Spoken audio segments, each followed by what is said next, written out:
Shalom, selamat pagi warga Jemaat GKI Ebenezer Timika dari rayon Yerusalem sampai rayon Yordan dan juga warga Kristen dimanapun berada.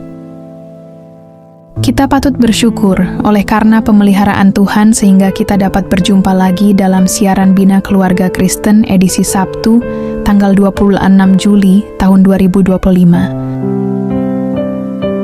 Pagi ini kita akan mendengarkan firman Tuhan dalam renungan pagi yang akan disampaikan oleh Penatua Ibu Yuli Sadapakala. Untuk mengawali siaran di pagi ini, kita akan memulainya dengan doa. Shalom, selamat pagi Bapak Ibu dan saudara-saudari warga Jemaat GKI Ebenezer Timika dari rayon Yerusalem sampai rayon Yordan dan pemirsa yang menyaksikan siaran Bina Keluarga Kristen yang Tuhan Yesus kasihi. Damai sejahtera bagi kita semua. Sebelum kita membaca dan mendengarkan firman Tuhan di pagi ini, mari kita berdoa. Ya Tuhan, ya Allah kami yang Maha Kuasa, di pagi hari ini Tuhan kami menaikkan syukur terima kasih kami kepadamu. Engkau telah menyertai kami sepanjang malam, kami boleh beristirahat dengan tenang. Di pagi hari ini Tuhan berkenan membangunkan kami dengan tubuh yang damai dan sejahtera.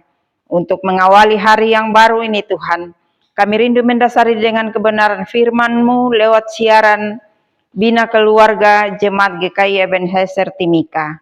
Di dalam nama Yesus kami memohon tuntunan kuasa Roh Kudus-Mu. Amin. Warga jemaat dan pendengar serta pemirsa setia siaran BKK dimanapun berada yang dikasihi Yesus Kristus. Pagi ini di hari Sabtu tanggal 26 bulan Juli adalah hari yang ke-201, merupakan akhir pekan dari minggu ke-29 dalam tahun 2025, yang patut kita syukuri atas kasih dan setia Tuhan bagi kita. Dan sebelum mengawali aktivitas kita di hari ini, mari kita membaca dan mendengarkan firman Tuhan yang sesuai dengan mezbah penyembahan keluarga GKI di tanah Papua, terdapat pada kitab Perjanjian Lama dalam kitab Nehemia pasal 13 ayat 3 sampai ayat 5 dengan perikop kesetiaan Nehemia kepada hukum. Demikian firman Tuhan. Ketika mereka mendengar pembacaan Taurat itu, mereka memisahkan semua peranakan dari orang Israel. Tetapi sebelum masa itu, Imam Eliasib yang diangkat untuk mengawasi bilik-bilik rumah Allah kami dan yang mempunyai hubungan erat dengan Tobia, menyediakan sebuah bilik besar bagi Tobia itu. Sebelumnya orang membawa ke bilik itu korban sajian, kemenyan, perkakas-perkakas, dan persembahan persepuluhan daripada gandum, anggur, dan minyak yang menjadi hak orang-orang Lewi, para penyanyi, dan para penunggu pintu gerbang, dan persembahan khusus bagi para imam. Demikian firman Tuhan, sebagai pelita bagi kaki kita dan terang dalam hidup kita, agar kiranya kita selalu hidup dalam kebenaran sesuai firman Tuhan. Bapak, Ibu, dan saudara-saudari yang Tuhan Yesus kasihi, dari pembacaan firman Tuhan di pagi ini, saya berikan tema dari renungan kita adalah pembersihan rumah Allah adalah ketegasan dalam kekudusan. Bapak, Ibu, dan saudara-saudari yang Tuhan Yesus kasihi, kitab Nehemia ditulis setelah bangsa Israel kembali dari pembuangan di Babel dan mulai membangun kembali kota Yerusalem, terutama temboknya. Nehemia, seorang pejabat tinggi di Persia atau juru minuman raja, diutus kembali ke Yerusalem untuk memimpin pembangunan tembok dan membenahi kehidupan rohani umat. Bapak, Ibu, dan saudara-saudari yang berbahagia dan dikasihi Yesus Kristus, pasal 13 merupakan bagian penutup kitab Nehemia dan menunjukkan tantangan terakhir yang Nehemia hadapi setelah ia kembali dari Babel. Selama ia pergi, banyak kompromi terjadi di antara umat Allah. termasuk pelanggaran terhadap hukum Taurat dan pencemaran rumah Allah. Bapak, Ibu, dan saudara-saudari yang diberkati dan dikasihi Yesus Kristus, hari ini saya mengajak kita melihat penjelasan dari Nehemia pasal 13 ayat 3 sampai 5. Yaitu dalam ayat 3, bahwa setelah mereka mendengar hukum Taurat itu, mereka memisahkan semua orang asing dari Israel. Ayat ini menjelaskan bahwa orang-orang Israel bertobat setelah mendengar isi Taurat. Mereka mengambil tindakan tegas untuk menjaga kemurnian umat, yakni memisahkan diri dari bangsa-bangsa asing yang membawa penyembahan berhala dan pengaruh buruk. Ini bukan soal ras atau etnis, tetapi penjagaan terhadap kekudusan umat dan penyembahan yang murni kepada Allah. Dengan demikian, ayat ini mengajarkan kepada kita tentang ketaatan kepada firman harus berdampak nyata, yaitu ada tindakan pemisahan dari dosa dan pengaruh buruk dunia yang merusak iman.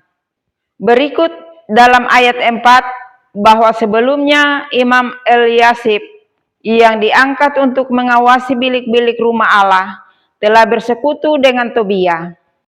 Ayat ini menjelaskan bahwa Imam Eliasib melakukan kompromi besar. Ia memberikan tempat dalam rumah Allah kepada Tobia, seorang musuh umat Tuhan. Kita dapat lihat dalam Nehemia pasal 2 ayat 10, Nehemia 6 ayat 1 sampai 19. Tobia adalah seorang Amon yang tidak seharusnya memiliki akses ke rumah Allah, tetapi malah diberi bilik khusus oleh imam. Bapak, Ibu, saudara dan saudari yang Yesus kasihi, ayat ini mengajarkan kepada kita bahwa pemimpin rohani pun bisa jatuh ke dalam kompromi ketika hati tidak dijaga. Dan persahabatan dengan musuh Allah bisa membawa pencemaran dalam tempat ibadah dan komunitas rohani. Selanjutnya kita lihat dalam ayat 5 bahwa ia menyediakan baginya sebuah bilik besar yang sebelumnya dipakai untuk menyimpan persembahan korban sajian, kemenyan, perkakas, dan persepuluhan. Bahwa penjelasan ayat ini yaitu bilik yang seharusnya disediakan untuk hal-hal kudus malah diubah menjadi tempat tinggal bagi Tobia. Ini adalah bentuk penghinaan terhadap kekudusan rumah Tuhan. Yang kudus diganti dengan yang najis, dan rumah Allah menjadi tempat kompromi. Ayat ini ingin mengajarkan bagi kita bahwa saat kita memberi tempat bagi dosa atau kompromi dalam hidup kita, maka yang kudus akan terusir dan kehadiran Tuhan tidak bisa berdampingan dengan dosa yang dipelihara. Bapak, Ibu, saudara-saudari, pendengar, pemirsa siaran BKK dimanapun berada yang dikasihi Yesus Kristus. Dari ketiga ayat dalam Nehemia 13 ini dapat dimaknai bahwa Nehemia sangat sedih dan marah ketika mengetahui hal ini, dan kalau kita baca dalam ayat-ayat selanjutnya menjelaskan reaksinya, sehingga Nehemia segera bertindak tegas untuk memulihkan kembali kekudusan rumah Allah. Dari perikop yang diberikan oleh Lembaga Alkitab, kita dapat belajar bahwa firman Allah harus membawa perubahan nyata, sehingga tidak boleh ada kompromi dalam hal kekudusan, apalagi dalam hal yang berkaitan dengan ibadah dan kehidupan rohani. Bapak, Ibu, dan saudara-saudari yang dikasihi dalam Yesus Kristus, pemimpin rohani harus menjaga integritas, bukan membiarkan hubungan pribadi atau politik mengalahkan ketaatan kepada Tuhan. Dan kita harus berani menyingkirkan segala hal yang mencemari hidup dan ibadah kita. Warga jemaat dan umat Kristiani dimanapun berada yang dikasihi Yesus Kristus, melalui firman Tuhan di pagi ini, ada 3 hal yang perlu kita terapkan dalam kehidupan kita sekarang. yaitu yang pertama, apakah kita masih memberi tempat bagi Tobia dalam hidup kita? Bahwa Tobia bisa berbentuk kebiasaan dosa, kompromi moral, atau pengaruh buruk yang kita pelihara di dalam hati, rumah, bahkan gereja. Yang kedua, apakah kita memelihara kekudusan dalam pelayanan dan rumah Tuhan? Jangan izinkan kepentingan pribadi, politik, atau nepotisme merusak kekudusan pelayanan. Dan yang ketiga, apakah firman Tuhan masih membentuk keputusan kita? Seperti umat Israel yang berubah setelah mendengar Taurat, kita juga harus terus dibentuk oleh firman. Bapak, Ibu, dan saudara-saudari yang berbahagia dan dikasihi Yesus Kristus, dari pembacaan firman Tuhan di pagi ini, kita mendapatkan kesimpulan bahwa Nehemia 13 ayat 3-5 mengajarkan bahwa menjaga kekudusan umat dan rumah Allah menuntut ketegasan dan keberanian untuk menolak kompromi. Dan ketika firman Allah diberlakukan dengan sungguh-sungguh, maka pemisahan dari dosa dan pemulihan kekudusan akan terjadi, dan kita dipanggil untuk menyingkirkan segala bentuk kompromi dan menjaga hati, rumah, dan gereja tetap menjadi tempat bagi kemuliaan Tuhan. Sebelum menutup renungan saya di pagi ini, saya ingin membagikan kita ayat Alkitab dalam Imamat 19 ayat 2b yang berkata, "Kuduslah kamu, sebab aku Tuhan Allahmu adalah kudus." Imamat 19 ayat 2b menekankan bahwa hidup kudus adalah kehendak Allah bagi umatnya, karena Allah sendiri adalah kudus, dan kekudusan bukanlah pilihan, tetapi tuntutan ilahi bagi siapapun yang mengaku percaya kepadanya. Sebab sebagai orang percaya masa kini, kita dipanggil untuk mencerminkan kekudusan Allah dalam segala aspek kehidupan, baik dalam hubungan dengan Tuhan maupun dengan sesama. Sebab hidup kudus berarti menjauhi dosa, berlaku adil, mengasihi sesama, menjaga hati dan pikiran dari hal-hal yang najis, serta hidup sesuai firman Tuhan dalam keseharian. Tuhan Yesus memberkati firman-Nya bagi saudara dan saya. Amin. Mari berdoa. Terima kasih Tuhan atas firman-Mu bagi kami di hari ini. Tuhan, kami bersyukur kepadamu, di mana Tuhan kami boleh memulai hari yang baru dengan membaca firman-Mu, karena kami percaya firman-Mu adalah pelita bagi kaki kami dan terang di jalan kami.